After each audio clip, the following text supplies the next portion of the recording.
mengiringi kebaikan, menambal keburukan dengan perbuatan baik. Nabi sallallahu alaihi wasallam bersabda, "Wa atbi'is sayyi'atal hasanata tamhuha." Nah, ikutilah perbuatan buruk, keburukan dengan kebaikan, niscaya kebaikan itu akan menghapus keburukan tadi. Nah, ini akhlak dengan siapa? Diri kita. Kita itu tidak lepas dari menzalimi diri sendiri. Itu sudah melekat. Nabi sallallahu alaihi wasallam bersabda, "Kullu bani Adam khata' wa khairul khata'ina at-tawwabun." Semua anak Adam itu pasti punya salah, dan sebaik-baik yang bersalah adalah yang bertaubat. Nah, dalam hadis ini Rasulullah Shallallahu Alaihi Wasallam memerintahkan kita untuk menambal keburukan dengan perbuatan baik, karena perbuatan baik itu akan menghapuskan dosa perbuatan buruk. As-sayyi'ah di sini ya, dijelaskan oleh para ulama. As-sayyi'ah ini dibagi menjadi dua ya. Dosa kecil dan dosa besar. Sehingga al-hasanah pun di sini dibagi menjadi dua, kebaikan pun dibagi menjadi dua. Bagaimana itu? Seseorang melakukan dosa kecil, maka perbuatan baik, dia sholat, dia bersedekah, itu bisa menghapuskan dosa kecil. Sedangkan dosa-dosa besar itu tidak bisa dihapus kecuali dengan bertaubat. Ya. Oleh karena itu, al-hasanah di sini, kebaikan di sini itu yang dapat menghapuskan dosa itu dibagi menjadi dua. Apabila dosa kecil, maka bisa dihapuskan dengan apa? Melakukan sholat, memperbanyak ibadah, dan itu akan menghapuskan apa? Dosa-dosa kecil. Adapun dosa besar, maka al-hasanah yang dimaksudkan di sini adalah bertaubat kepada Allah Azza wa Jalla. Karena sejatinya dosa besar itu tidak mungkin dihapuskan kecuali dengan bertaubat kepada Allah Azza wa Jalla. Nah, di sini ya, seperti di dalam sebuah hadis yang disebutkan bahwasanya ada seseorang yang telah melakukan dosa dan dia menceritakan perbuatannya kepada Nabi Sallallahu Alaihi Wasallam. Kemudian setelah itu Rasulullah Sallallahu Alaihi Wasallam memerintahkan orang ini untuk berwudu dan melaksanakan sholat. Wudu dan sholat menghapuskan apa? Dosa. Tapi dosa apa? Kecil.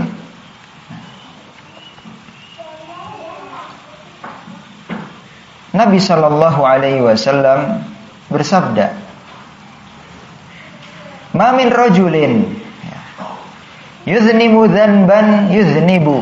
dzanban thumma yaqumu fayatatahharu thumma yusalli thumma yastaghfirullah illa ghafarallahu lah." Tidak ada seorang pun yang melakukan sebuah dosa, kemudian dia berdiri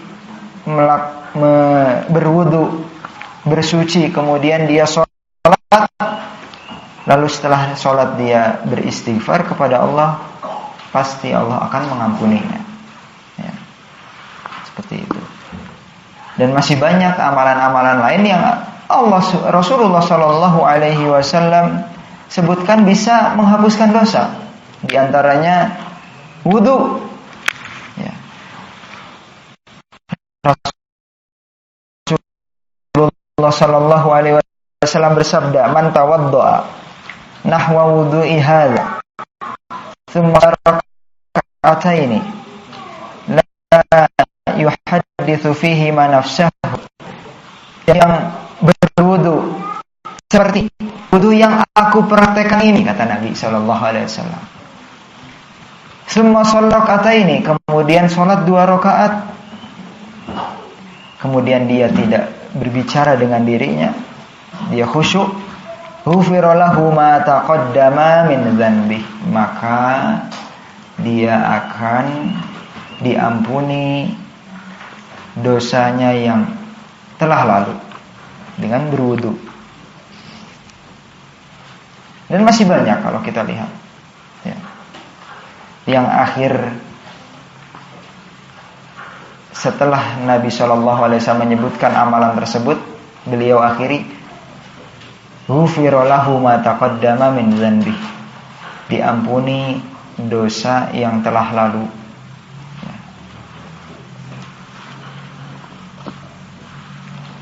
Di antaranya juga saum Ramadan.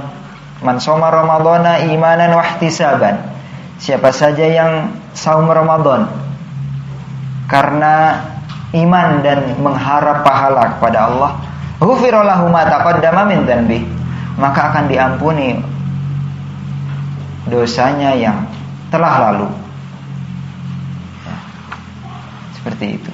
Jadi dosa-dosa yang terhapuskan dengan amalan kebaikan saja itu dosa-dosa kecil. Sehingga al-hasanah, jika yang dimaksudkan al-hasanah yang menghapuskan dosa-dosa kecil, itu al-hasanah amalan kebaikan. Sedangkan al-hasanah yang dapat menghapuskan dosa besar adalah apa? Taubat. Seperti itu. Taubat kepada Allah Azza wa Jalla. Nah, ini akhlak kepada diri kita, ya. Yang mana kita membutuhkan untuk apa? Terus berusaha beramal baik agar kekurangan, kesalahan yang kita lakukan itu bisa terhapus. Sekarang, ya, kita menghirup napas, ya, setiap detik entah berapa banyak oksigen, ya, berapa kilo yang udah kita hirup setiap harinya. Sering lupa syukur, ya. Bersyukur kepada Allah yang terus gratis, ya. Seger, sehat.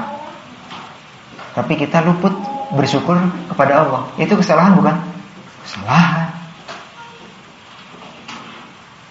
Duduk nyaman, nah, itu juga nikmat. Alhamdulillah sekarang bersyukur, sadar. Tapi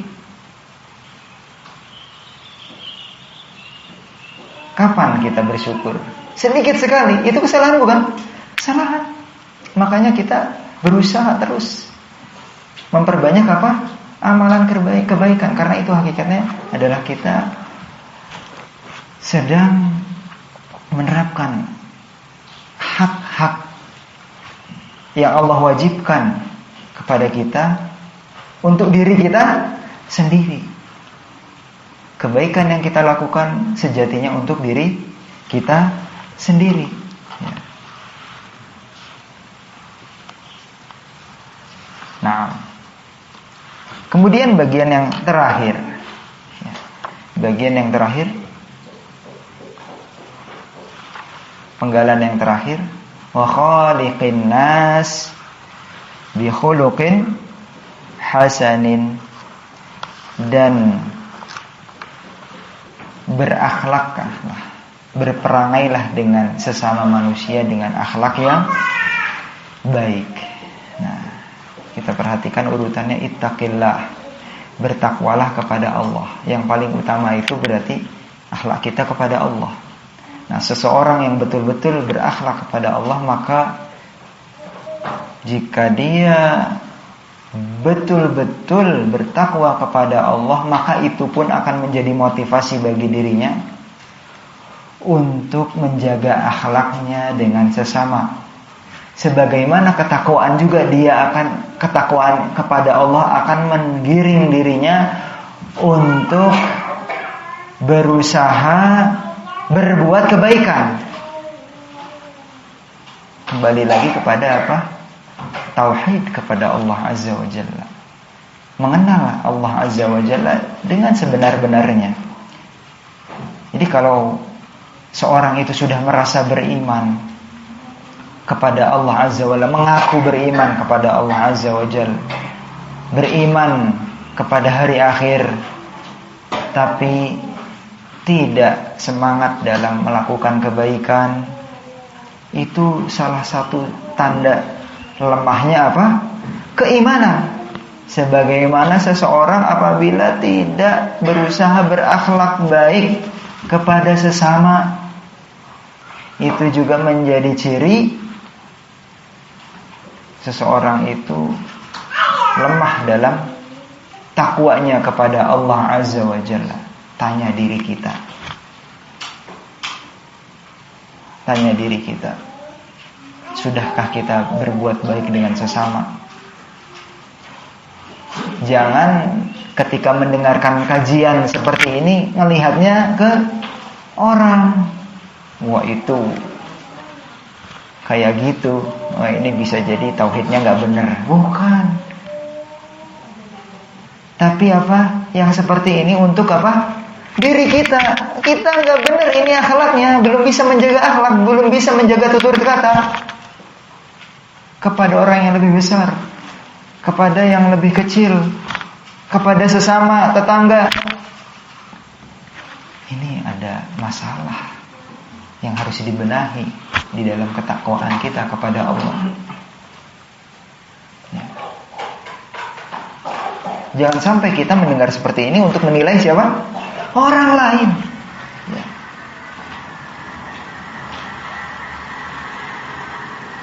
Nah, Rasulullah sallallahu alaihi wasallam bersabda, "Akmalul mu'minina imanan ahsanuhum khuluqa." Orang beriman yang paling sempurna keimanannya adalah mereka yang paling baik akhlaknya. Iman dan akhlak disandingkan. Coba.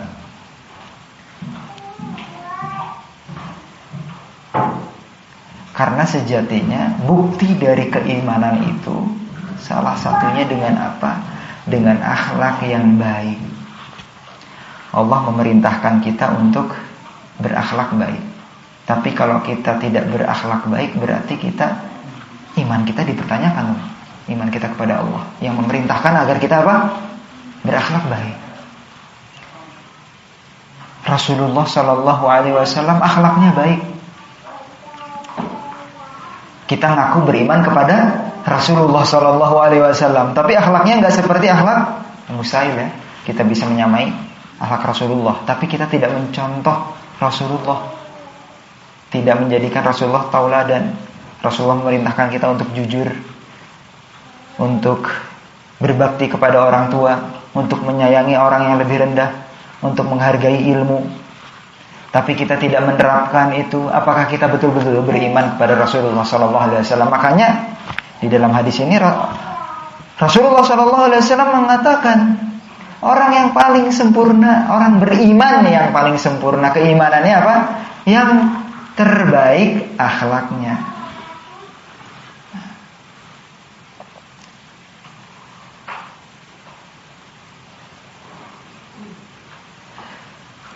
Kemudian Nabi SAW juga menyebutkan, ma min syai'in yudha'u fil mizani afqal min husnil khuluq wa inna sahiba husnil khuluqi la yablughu bihi darajata sahibis shaim wa as-shalah.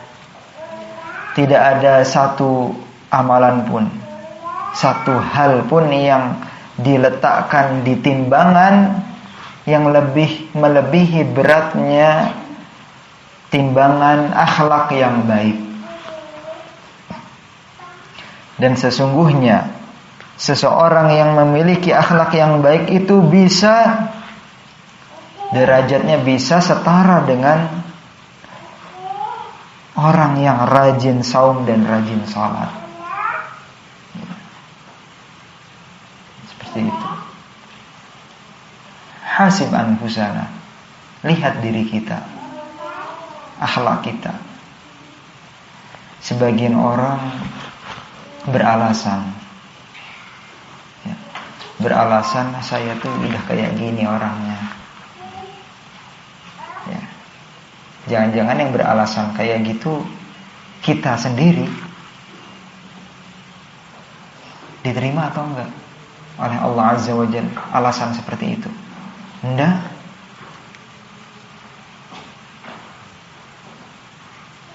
Harus ada upaya. Dan Nabi SAW ini adalah satu masalah ketika kita memiliki satu karakter pada diri kita, karakter yang buruk, akhlak yang buruk. Mungkin sebagian kita, sebagian tingkah laku kita tidak bisa menjaga tutur kata. Rasulullah SAW memberikan solusi dengan doa-doa. Rasulullah SAW bersabda, berdoa, Allahumma hdina li ahsanil akhlaq, la yahdina li ahsaniha illa ant.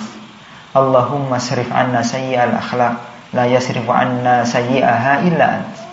Ya Allah, tunjukilah aku kepada akhlak yang terbaik. Tidak ada yang mampu menunjukkan kepada akhlak yang baik kecuali Engkau. Dan jauhkanlah kami dari akhlak yang buruk. Ini Nabi yang berdoa loh.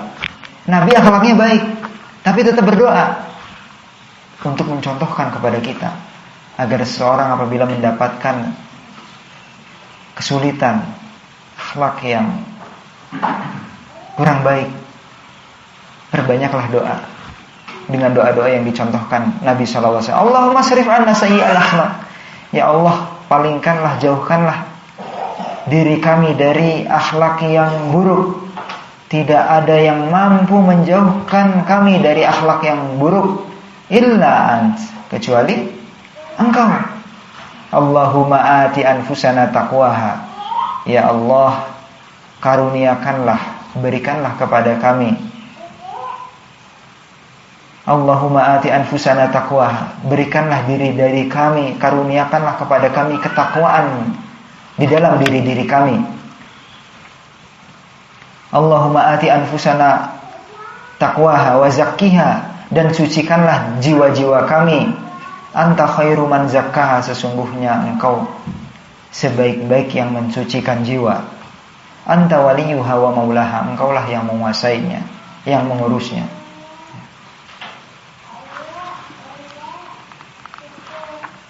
Jadi di sini kita sebagai seorang muslim, ya, mesti berusaha berakhlak baik. Karena sejatinya salah satu bukti keimanan kita kepada Allah, salah satu bukti keimanan seorang muslim itu dengan memperhatikan akhlak dan berusaha menjadi pribadi yang berakhlak mulia. Barakallahu fiikum. Wa sallallahu ala nabiyyina Muhammadin wa ala alihi wa sahbihi wasallam.